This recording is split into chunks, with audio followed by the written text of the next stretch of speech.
We'll turn our attention now to the growing tensions within Nigeria's People's Democratic Party, where former Governor of Rivers State and the current Minister of the Federal Capital Territory, Wike, has made a bold threat to his party. The PDP governors who are supporting the Rivers State Governor's team, Fubara. Wike promises to instigate crisis in their state if they continue to back Fubara against his will. This internal strife exposes the fractures within the PDP, but the party leadership remains defiant.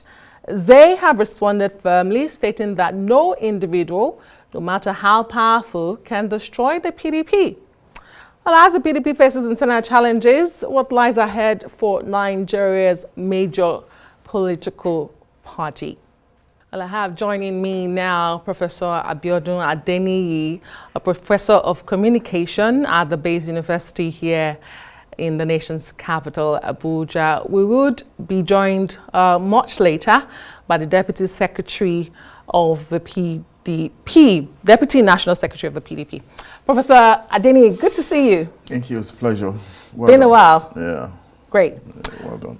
The PDP. Yeah. Wike, the Minister of the FCT, has made that bold threat. Some will say it's an empty threat, or as one party chieftain put it on our breakfast show this morning, an empty boast. But the very fact that he feels emboldened to make such a comment, to say, I will instigate, I will put fire, as he says, in your state. Does that make Wike the de facto power broker of the PDP? What do you make of such a comment coming from a sitting minister? Well, I think Minister Wike is what he is, somebody who is gung-ho, who can be very aggressive and sometimes even abrasive, you know, but of course you cannot also undermine his capabilities and abilities in the light of what he has done in recent time to his political party, you know, the PDP that is. I mean, if there was anybody, you know, that fractured, you know, the political party in the last 1 year, no one else but Minister Wike. And if he's coming around again to make that kind of bold threat to his sitting governor, you know, and his colleagues. Indeed. Because it wasn't to the Rivers State governor, it was to the governor supporting the Rivers governor. You know, so you can't take him for granted, especially in the kind of country that we're in, where everything is around compensation, about everything is around transaction. And Wike started to have a huge war chest. You know, he can muster resources to trigger any kind of crisis that he wants to trigger. And do not be surprised, you also find people towing his line, enabling his wishes and aspirations, irrespective of how mischievous or how unsalutary it could be. But I think there's a bigger thing we actually need to focus on, which is how we can bring PDP back to its former illustrious status, you know, as the party that delivered democracy, against the background of those that midwifed it, you know. This is not the kind of party you want to envisage. If you think about the late Malam Ali Shiroma, former Vice President Alessi Kweme, Solomon La, you know, Sunday Awuni, illustrious citizens that birthed this party, you know. I'm sure they will be shaking in their grave if they see what is happening to PDP now. But how do we resolve it? 1 year after the presidential election, we haven't seen any concrete move, you know, to resolve or reconcile the warring parties. And who are these warring parties, you know? Maybe we shouldn't focus directly on the ambition of former President Atiku Abubakar, on his person really, but rather his ambition to be president of this country. He has run twice, and of course he's most likely to want to run again, you know, in 2027. And there are people who are deep-seatedly disagreeing with him, you know, and they are led by Wike. And of course, these fellows, you know, constituting themselves into different factions, are trying to also control the soul of the party, you know, irrespective of the fact that they have an acting chairman, Damagun, but they are trying to control the soul of the party, and they are preventing even the party as a machinery, you know, for growing their institution from functioning fine. You know, so I think they are in a kind of dilemma, a dilemma that can be solved, you know, when there is soul searching among the powers that be, among the key players, led by former President Atiku, and Minister Wike himself. So these two gentlemen, they have a key role to play in bringing about peace in the party. Before we begin to talk about the pressure groups represented in the governors mainly, and some other pressure groups, embedded within the party. The party, leadership somewhat has responded to Minister Wike saying nobody can tear the PDP apart and all of that. But do you think that's a strong enough response? You recall that recently they have set up two committees, the Reconciliation Committee and the Disciplinary Committee. Yes. But do you think that we're yet to see an action to match what Wike has said? I think it's just a lame duck response. I don't see them having the energy, the courage, to confront Wike if he unleashes his strategy, his fire, in the way we can imagine it. I don't think so. And of course, we've had several leave that the present National Executive Committee, as presently constituted, is slightly supportive of the minister. So, but it's also okay for them to come out and respond, if only to assure the rest of us that they are not just a lame duck. They can still bite, and maybe that's what they're actually trying to do. But again, I think they also missed it in the first instance. They said they are setting up a reconciliation committee, fine. And again, disciplinary committee. And you want to invite people to disciplinary committee. Calling it disciplinary committee is already contemptuous. That means everybody you are inviting is most likely to be fit to be disciplined. Why don't you call it maybe fact-finding committee or something? Doesn't really matter in the name, considering that people must face consequences for their actions. That's fine. This one really. Now you're inviting Wike, from what we've been told by one of the officials, that Minister Wike is invited. What about the other parties? You didn't tell us. One other person that I think should be there, with the greatest respect, is former Vice President Atiku. He should be invited. If they think they don't have any sacred cow, and if they think they're not necessarily respectful of people, and against the background of the statue in the party, and do not forget, is a main factor, in the possible resolution of the crisis between the party. And that's why I said, if you want to invite an Atiku, for instance, you will be saying, come to a disciplinary panel. This is somebody who has paid his dues, an accomplished person, but it's somebody that you also need in that kind of committee. Because I think between Minister Wike and former Vice President Atiku, if they sit around the table, they can resolve this crisis. Interesting. Fingers crossed. Hoping they don't go numb to see how that comes out. But we do know that the FCT minister has always been a controversial figure, even within the PDP, often at the center of internal conflicts. Do you think this latest confrontation is part of a larger strategy he's pursuing? Or is it just another episode in his ongoing feud with the party leadership? Because one wonders, you are the Federal Capital Territory minister. What structure really does it need in Rivers State? Because the crux of the matter is political structure. There are lots of contradictions at this one, and that's what is actually causing this, for instance. Contradictions that should have been resolved much earlier than now, and because they are not resolving it, it's snowballing into so many things and becoming even much more intractable.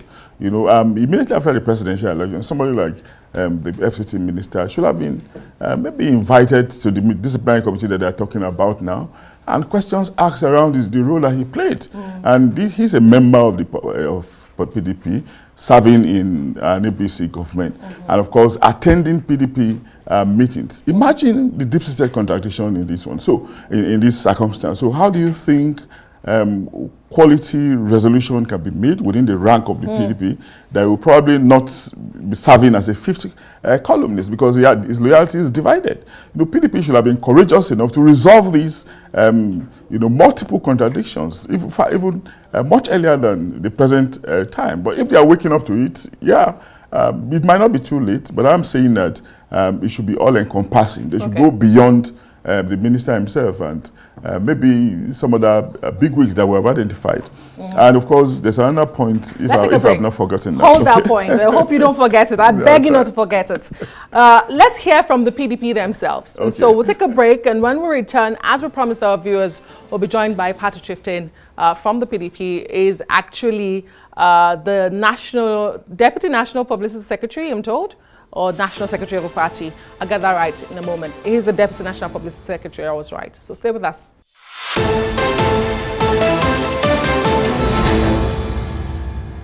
Welcome back. As we did promise, PDP Deputy National Publicity Secretary joins us on the show at this time. We still have with us, though, Professor Abiodun Adeniyi. Thank you so much for joining us today.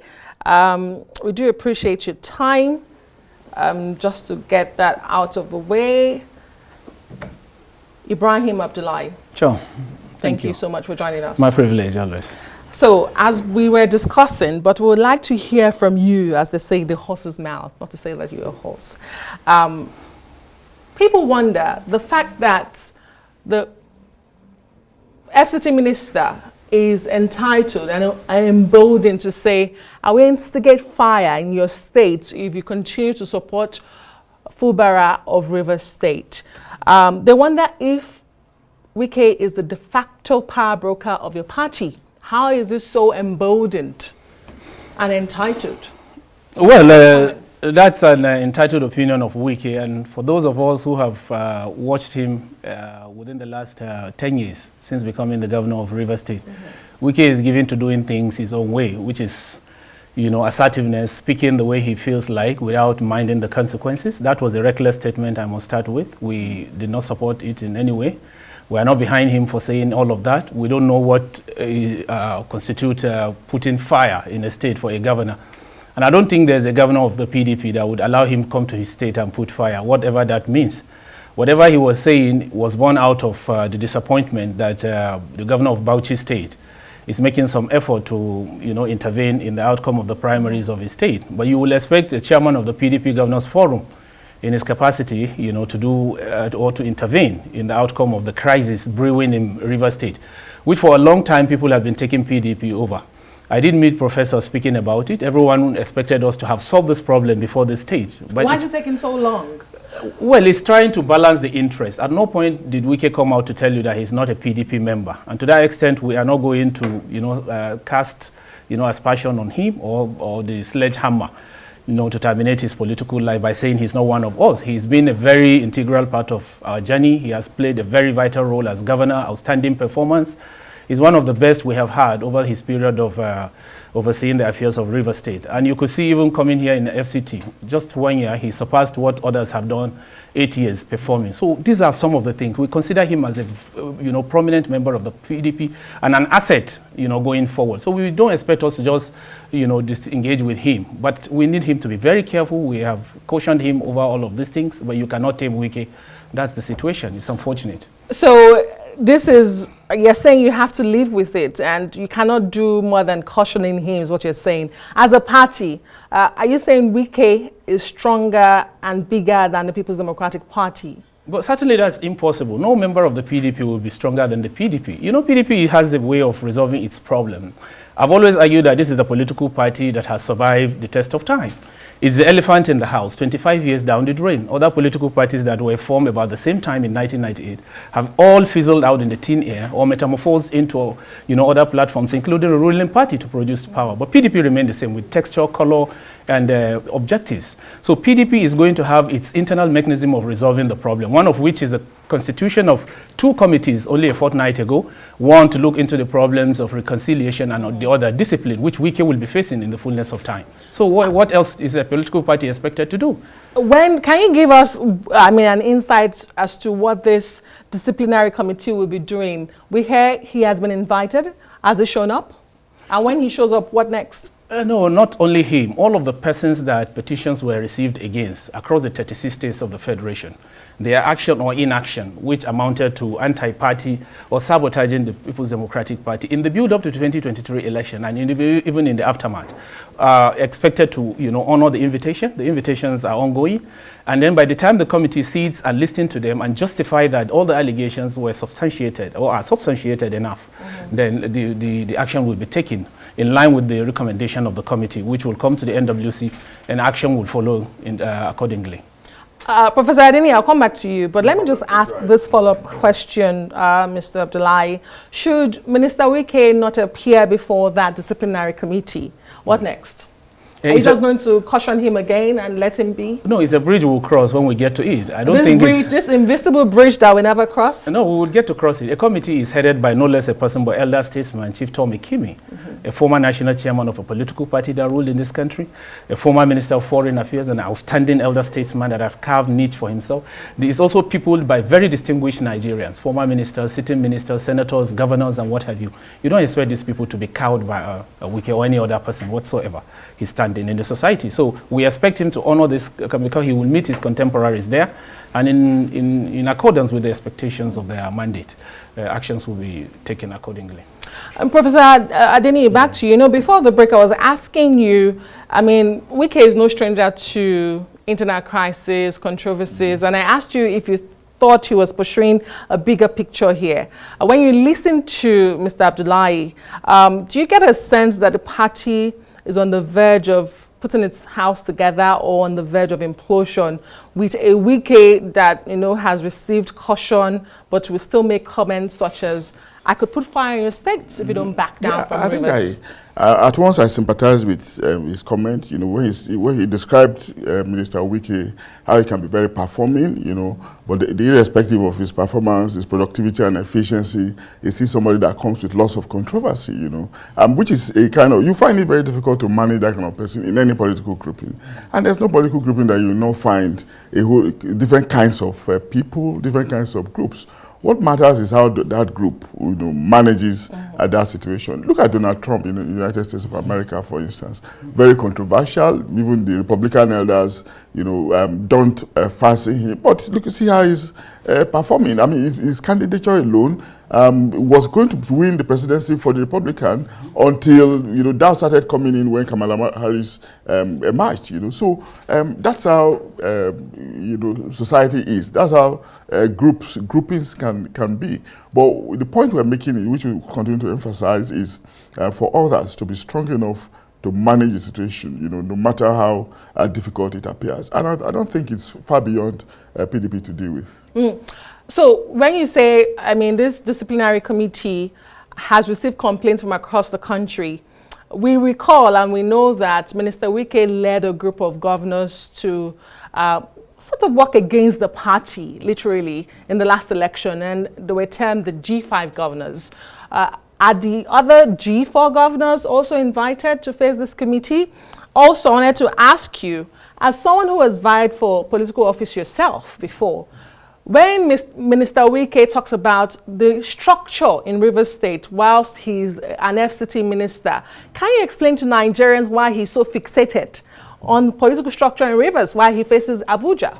No, it is to reconcile his position as former governor of the state who has wielded great influence, which you must concede is the case.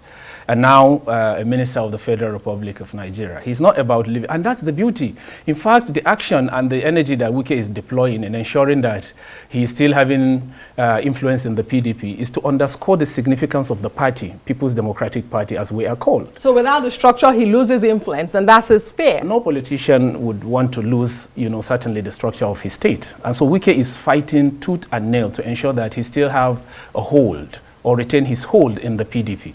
Because he has never said at any time, I'm no longer in PDP. He said he's going for national assignment that he was invited by. I recall him going to court to stop you from removing him as a PDP member. One of the reasons for you to know how beautiful PDP is. So, and he's justified, he's entitled to do so within the confines of our extant provisions. Very quickly, the G4 governors, are they also going to be facing, I mean, I know some of them are no longer governors now, but those four who also worked with Mr. Wike, are they also facing the disciplinary committee? That answer is as good as imagining. It's, your guess is as good as mine. If I can't guess, yeah, the PDP. Well, if Wike, who is believed to be the leader of the movement, will be facing, I don't see an exception amongst them. Everybody, I told you earlier, 36 states of the Federation, there are petitions we have received from members and people who partook. When is Mr. Wike supposed to appear before this committee? The committee will make that known to us, and I will come here and let you know in the fullness of time. We look forward to that. Mr. Abiodun, your passing words where you hear that Minister Wike and his structure, it's a beautiful thing for the PDP. Does that not distract him from the work of being a minister in the FCT?